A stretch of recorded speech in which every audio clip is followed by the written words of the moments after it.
시편 58편 한 절씩 교독하겠습니다. 통치자들아 너희가 정의를 말해야 하거늘 어찌 잠잠하냐. 인자들아 너희가 올바르게 판결해야 하거늘 어찌 잠잠하냐. 아직도 너희가 중심에 악을 행하며 땅에서 너희 손으로 폭력을 달아주는도다. 악인은 모태에서부터 멀어졌으며 나면서부터 곁길로 나아가 거짓을 말하는도다. 그들의 독은 뱀의 독 같으며 그들의 귀를 막은 귀머거리 독사 같으니 술사에 흘리는 소리도 들리지 않고 능숙한 술객의 요술도 따르지 아니하는 독사로다. 하나님이여 그들의 입에서 이를 꺾으소서. 여호와여 젊은 사자의 어금니를 꺾어내시며 그들이 급히 흐르는 물같이 사라지게 하시며 겨누는 화살이 꺾임 같게 하시며 소멸하여 가는 달팽이 같게 하시며 만삭되지 못하여 출생한 아이가 햇빛을 보지 못함 같게 하소서. 가시나무 불이 가마를 뜨겁게 하기 전에 생나무든지 불 붙는 나무든지 강한 바람으로 휩쓸려 가게 하소서. 의인이 악인의 보복 당함을 보고 기뻐하며 그들의 발을 악인의 피에 씻으리로다. 같이요. 그때 사람의 말이 진실로 의인에게 갚음이 있고 진실로 땅에서 심판하시는 하나님이 계시다 하리로다. 아멘. 시편 58편에 통치자들아 이렇게 부르고 있는데요. 통치자들아 하면 이게 엘렘이라고 해서 엘이 하나님이잖아요. 엘렘 복수 형태로 돼서 신들처럼 직역하면 그런 정도 번역할 수 있을 것 같아요. 그러니까 신들처럼 높이 받는 통치자들 그런 의미겠죠. 그러니까 사실은 하나님께서 통치자들에게 하나님을 대신해서 나라를 다스리도록 권력을 주신 거죠. 통치자들. 그러면 그런 통치자들은 어떻게 해야겠어요? 권세 있는 자들은. 마땅히 정의를 말해야 하고 올바르게 판결을 하는 거죠. 올바른 재판이라는 것은 당시에는 삼권 분립, 입법부, 행정부, 사법부가 분립되어 있지 않던 시절이니까 단순히 사법부만의 재판만의 문제가 아니라 모든 통치 행위를 이야기한다고 하면 당연히 재판도 공정하게 해야 하겠지만 모든 통치가 법을 만드는 입법에서부터 사법적인 재판을 내릴 때나 다스리는 행정부의 역할인 그런 통치 행위에 있어서 당연히 올바르게 나라를 판결하면서 이끌어가는 것이 당연한 일이죠. 그런데 잠잠한 거예요. 그러니까 리더들이 정의를 말해야 될 때 침묵하고 있어요. 왜 그럴까요? 그 순간 정의를 말하면 불이익을 당하기 때문이죠. 공의가 흔들릴 때 지도자들은 바른 말을 해줘야 돼요. 그런데 바른 말을 안 하고 침묵하니까 불의한 사람들이 연약한 백성들을 착취하겠죠. 세상이 삐뚤어지겠죠. 공평과 정의가 흔들리겠죠. 너희가 하나님께서 통치자로 존귀한 자들로 권세 있는 자들로 너희에게 힘을 주셨을 때는 마땅히 정의를 말해야 될 순간에 바른 말을 하도록 그런 권세를 주었음에도 불구하고 왜 침묵하냐는 거예요. 힘 있는 사람들이 침묵해버리면 악한 통치자들이, 악한 권세자들이 백성들을 탄압하고 착취하고 그 사회를 고통스럽게 할 거잖아요. 아직도 너희가 중심에 악을 행하며 땅에서 너희 손으로 폭력을 달아주는도다. 오히려 힘 있는 자들과 합세하면서 악을 말하고 폭력을 달아줘요. 저울로 폭력을 저울질하는 거예요. 그러니까 이건 무슨 뜻이냐면 올바르냐 잘못됐느냐 이게 저울에 달아야잖아요. 정의를 저울에 달아서 그 정의로운 그 추에 의해서 판단을 내려야 되는데 폭력으로 저울질을 하는 거예요. 정의의 기준이 힘인 거예요. 힘센 놈 앞에서는 물렁하고 연약한 사람들, 힘없는 사람들 앞에서만 잔인한 폭력을 저울로 달아서 폭력을 기준으로, 힘을 기준으로 살아가는 사람들. 자기에게 불이익이 온다 할지라도 정의를 기준으로 해야 하잖아요. 그런데 법을 집행하는 사람들이 힘 있는 사람들 앞에서는 약하고 연약한 백성들에게는 혹독하게 판단을 내려. 그럼 그들이 어떻게 되겠어요? 악인은 모태에서부터 멀어졌으며 뭐에서 멀어졌을까요? 하나님의 진리, 하나님의 정의. 아예 모태에서부터 하나님의 진리와 하나님의 정의, 하나님 떠난 거예요. 나면서부터 곁길로 나아가 거짓을 말하는도다. 태어나면서부터. 근데 사실은 자기는 빤듯이 간다고 주장하죠. 아니 어떻게 법이 자기를 위해서만 존재하는 아전인수격으로 악용해요. 자기하고 반대하면 무조건 틀리는 그렇게 엄격하게 바르게 말하다가도 왜 자기 문제에 대한 법은 그렇게 자기만 빤듯이 간다고 법적으로 한다고 요즘 여야나 이런 사법부나 정치인들이 말하는 거 보면 가끔 말이 바뀌어요. 야당이었을 때 말하고 여당이 되었을 때 말이 달라져요. 여당이었을 때 말하고 똑같은 사람인데 야당이 되었을 때 말이 달라요. 국민들은 다 보이는데 자기들은 안 변했다고 빤듯하게 간다고 생각하나 봐요. 곁길로 가고 있어요. 옆으로 거짓을 말하면서 손바닥 뒤집듯이 말 바꾸고 곁길로 가고 있는데 자기들은 빤듯이 간다고 올바른 길을 가고 있다고 반대편에 선 사람들만 불법적이고 잘못된 것처럼 말하는 거예요. 그들의 독은 뱀의 독 같으며 그들은 귀를 막은 귀머거리 독사 같으니. 이거 참 독을 품은 독사. 그런데 귀머거리 독사예요. 겉으로는 매우 친절한 것처럼 살살살살살살 거리지만 사실은 아주 교활하고 음흉한 독사처럼 독을 품은 귀머거리 독사같이 안 들리는 거예요. 남의 말은 안 들어요. 귀머거리 독사니까. 아주 치명적이죠. 예전에 우리가 온교우 수련회를 간 적이 있는데 그 수련회 장소에서 수련회 마지막 날 갑자기 이렇게 벌이 날아와서 우리 남자 집사님을 물었어요. 그냥 순식간에 벌이 날아와서 딱 물고 갔는데 보통 우리가 뭐 벌에 물리기도 하잖아요. 근데 갑자기 이 벌은 어떤 벌이었는지 집사님이 숨을 못 쉬는 거예요. 급히 제가 모시고 병원으로 갔는데 바로 주사를 놓더라고요. 혼자 등산 가다가 죽는 사람들 많다고 벌에 물려서. 어떤 벌은 독을 품은 벌이어서 갑자기 숨을 막히게 하는 그래서 생명을 잃는 경우가 가끔 있다고.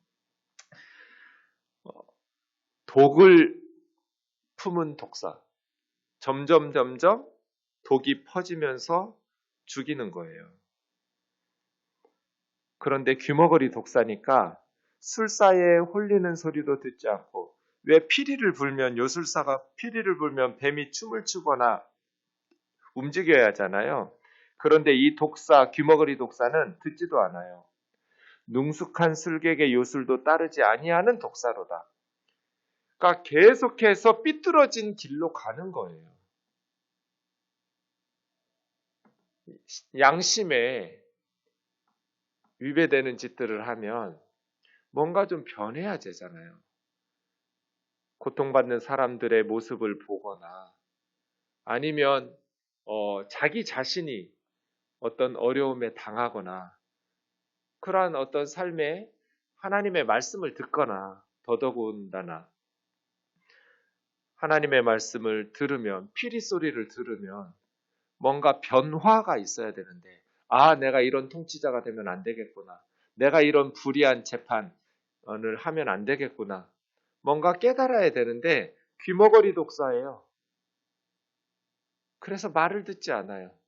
하나님의 말씀을 들어도 주위의 비판을 들어도 자기의 불의한 재판과 불의한 통치로 인해서 피눈물을 쏟는 사람들의 삶을 그 비참한 삶을 보아도 변화되지 않는 귀머거리 독사같이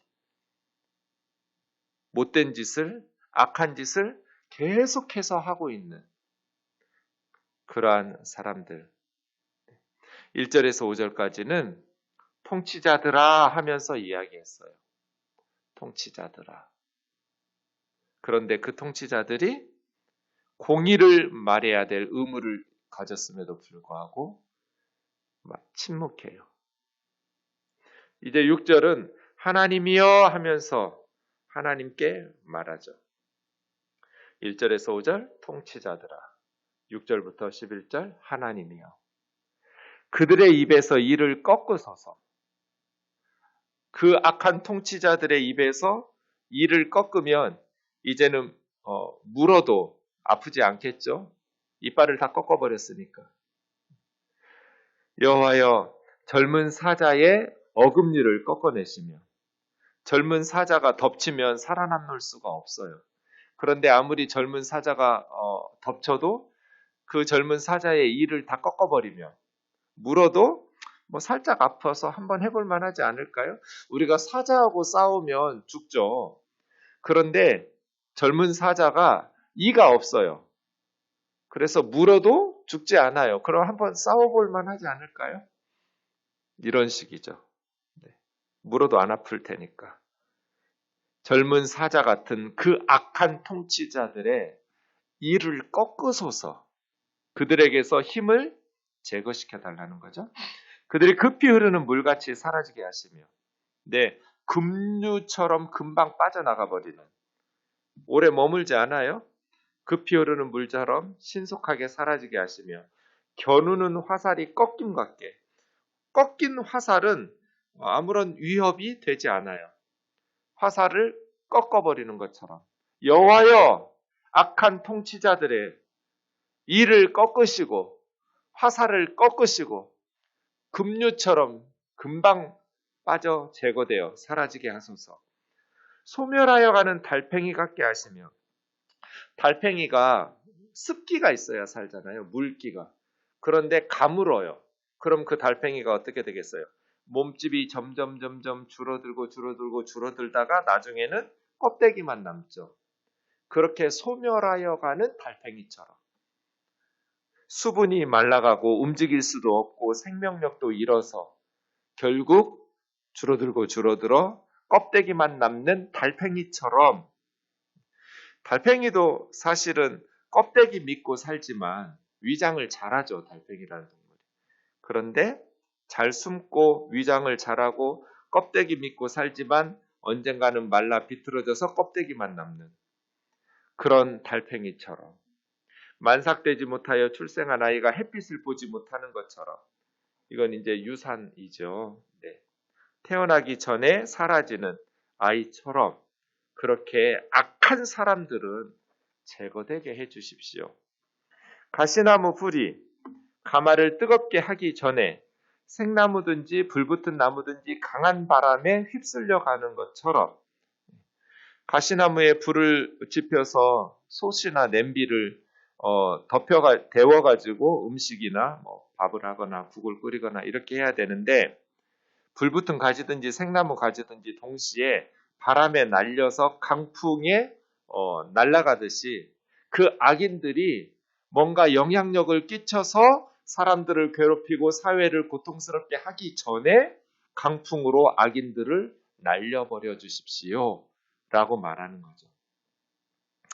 의인이 악인의 보복당함을 보고 기뻐하며 하나님의 공의가 시행되는 것을 보면 의인들이 다행이다 기뻐하겠죠. 그 발을 악인들의 피에 씻으리로다. 의인들이 승리했다라는 표현을 악인들의 피에 의인들의 발을 씻었다라고 말했어요. 의가 악을 이기도록. 그때 사람의 말이 진실로 의인에게 갚음이 있고 진실로 땅에서 심판하시는 하나님이 계시다 하리로다. 진실로 의인이 하나님께서 주시는 열매를 거둘 것이고 하나님께서는 의인들의 수고와 고생을 갚아주신다. 열매 맺게 하신다. 진실로 땅에서 심판하시는 하나님이 계시다 하리로다 하면서 이 시편이 끝났네요. 네. 오늘 말씀을 묵상하다 보면 저는 목회자이니까 디모데전서 3장 15절 말씀이 생각이 났어요. 교회가 무엇인가? 교회는 하나님의 집이고 살아계신 하나님의 교회고 진리의 기둥과 터라는 말씀. 교회는 진리의 기둥과 터입니다. 기둥하고 터는 밖에서는 보이지는 않죠. 건물만 보이니까. 하지만 터가 없이 어떤 건물이 지어질 수 있으며 기둥이 없이 어떤 집이 견뎌낼 수 있겠어요. 겉으로 보이지 않을지 모르지만 교회는 진리가 세워지는 터이면서 기둥 역할을 해야 된다. 기둥과 터가 없이 건물이 세워질 수 없듯이 존재할 수 없듯이 교회가 겉으로 드러나면서 정치하고 경제활동을 하지는 않죠. 하지만 진리의 정치, 진리의 경제, 이 모든 사회의 모든 분야에 있어서 바른 정치와 바른 경제가 가능할 수 있도록 교회가 진리와 진리의 기둥과 터 역할을 해야 하잖아요. 그런데 정의를 말해야 될 때 교회가 침묵해요. 리더들이 침묵을 해요. 왜요? 모난 돌이 정맞으니까. 바른 말을 하면 희생당하고 불이익을 당하니까. 그래서 희생당할 각오를 하고 정의를 말해야 되는데 침묵해요. 미움받으니까. 힘 있는 사람들에게 미움받으면 참 아파요. 가끔 교회에서도 그런 일들을 당해서 가슴 아픈 상담들을 받을 때가 있어요. 교회가 분명히 잘못된 길로 갈 때 정말 너무너무 울면서 기도하면서 바른 말을 하면 이제 목사님한테 찍혀가지고 계속 표적 설교를 당하고 저주 설교를 받고 그러니까 다른 교우들로부터 한 가족처럼 그렇게 신앙생활을 함께 하던 같은 교회에서 왕따를 당하고 비난을 받는 거예요. 그러한 모습을 보면서 침묵하게 되고 눈물을 흘리면서 교회를 다니는 그러한 사연들을 가끔 들어요. 정의를 말해야 될 때 침묵해요. 그러니까 그 교회가, 그 공동체가 왜곡되고 삐뚤어지죠. 교회만이 아니라 사회에서도, 나라에서도, 정치의 영역뿐 아니라 어디에서든. 그래서 정의를 말해야 될 때 침묵하죠. 그래도 요즘은 많이 변하는 것 같아요. 아직도 멀었다는 생각은 들지만요. 교회가 군사정권 시절에 침묵했어요. 말하면 모난돌이 정맞으니까요. 민주화 이후에 이제는 정권을 향해서 대통령을 향해서 비판을 해도 불이익을 당하지 않아요. 잡혀가지 않아요. 또 협박을 받지도 않아요. 그러니까 이제는 교회가 외치기도 하는데 그 외침이 때로는 잘못된 모습들을 보이기도 해요. 그래서 저는 시간이 중요한 것 같아요. 정의를 말해야 할 때 교회가 정의를 말하는가? 진리를 말해야 할 때, 십자가를 지고 주님의 뒤를 따라야 할 때는 침묵하고, 이제는 세상이 변해서 침묵해야 될 때 오히려 나서서 안 믿는 사람들로부터 손가락질 받는 것 아닌가. 저희 누이가 미얀마 선교사예요. 저는 동생이니까 새벽에 눈 뜨면 미얀마 상황을 체크하죠. 우리나라에서 전세기를 띄워서 한국인들은 데려오려고 이미 30명이 왔어요. 누나 들어오라고. 위험하니까 전쟁 상황이에요. 그런데 못 들어와요. 지금 우리가 이 사람들을 버리면 어떻게 선교를 할 수 있겠냐? 너무 불안한데 제가 우기면서 강제할 수도 없고 오도록 기도할 수도 없어요. 지금 군부 독재에 의해서 쿠데타가 일어나고 수많은 사람들이 희생당하고 민주주의를 외치고 있을 때 선교사들이 자기 살겠다고 자기네 나라로 가버리면, 그리고 그 교회와 성도들과 그 백성들의 필요들을 채우면서 그 곁에 있어주지 않으면 우리가 어떻게 선교를 할 수 있겠느냐고. 올 수 있는데 안 와요. 정의를 말해야 될 때, 희생을 각오하고 십자가를 지고 주님의 뒤를 따라야 될 때 도망가 버리고 침묵해 버리고, 그 사회는 망가지고 힘없는 사람들은 죽임을 당하고 복음은 훼손되고 하나님의 의는 사라져 버리고, 그러면 귀머거리 독사들이 사람들을 물고 죽이고 앞에서는 아주 양심적인 것처럼 백성들의 표를 의식하면서 백성들에게 인기 있게 아주 서민인 것처럼 나라를 위하는 애국자인 것처럼 하지만 독을 품어대면서 악을 행하는, 그러할 때 침묵하지 마라. 물론 사랑으로 진리를 말해야죠. 에베소서 4장 15절에 있는 것처럼 오직 사랑 안에서 참된 것을 말해야죠. 진리를 말하라니까 나는 의롭고 너는 악하고, 사랑이 없는 진리는 또 다른 폭력이잖아요. 진리가 없는 사랑이 불륜이듯이 그건 사랑이 아니에요. 사랑이 없는 진리도 폭력이에요. 사랑으로 진리를 말해야죠. 나도 죄인이지만 우리 이러면 안 된다고. 우리 교회 이러면 안 된다고.